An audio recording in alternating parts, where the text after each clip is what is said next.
جو جج صاحبان نے زندگی میں پہلی مرتبہ کوئی ایسا لیٹر لکھا ہے، یہ پاکستان کی جوڈیشری کے لیے ایک ٹرننگ پوائنٹ ہے۔ یہ ہم تو کہتے رہے اور 2 سال سے کہتے چلے آ رہے تھے، لیکن اللہ نے رحم کیا، جج صاحبان کو بھی اللہ نے ہمت دی، ان کو بھی اللہ نے زبان دے دی، اور وہ اپنی برداشت پہ جتنا برداشت کرتے رہے ایک حد پورا ہوا، اور آخر کار انہوں نے اپنا ورشن آپ لکھا جج صاحبان نے، اور سب نے انڈیویجولی ان پہ دستخط کیے اور سب نے سپریم جوڈیشل کونسل کے سامنے بھیجا۔ اس میں جو سب سے بڑی بات ہے کنسرن والی،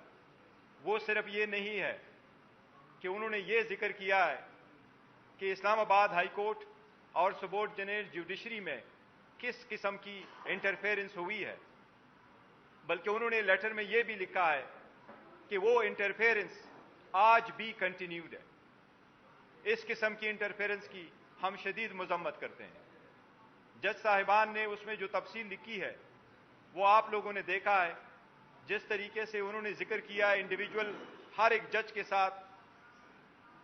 جو زیادتی ہوئی ہے، جس طریقے سے پریشر میں لایا گیا ہے، اور اس پریشر میں لانے کا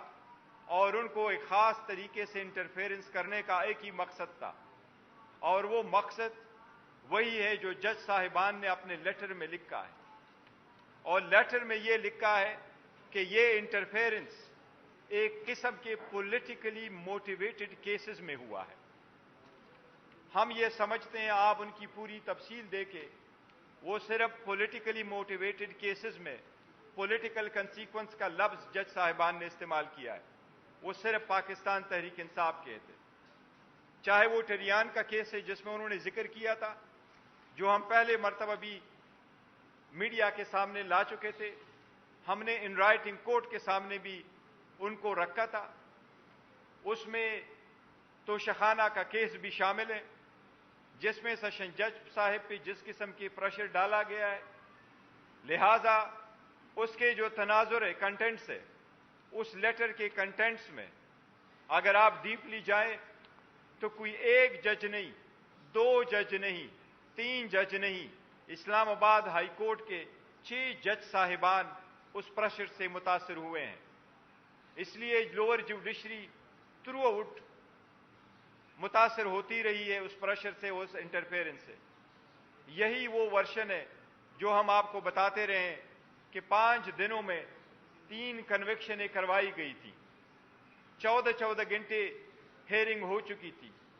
ایک جج صاحب نے کہا تھا مجھے نہیں پتا میرے بچے کہاں ہیں، ایک جج صاحب نے یہ کہا تھا کہ میرے بیٹے کا ولیمہ پوسٹ پون کروایا گیا ہے۔ اس قسم کی ججمنٹیں دی گئی ہیں، اس قسم کی ججمنٹیں ہوئی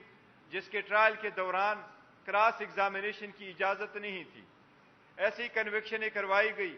جس میں ایویڈنس پروڈیوس کرنے کا حق نہیں دیا گیا۔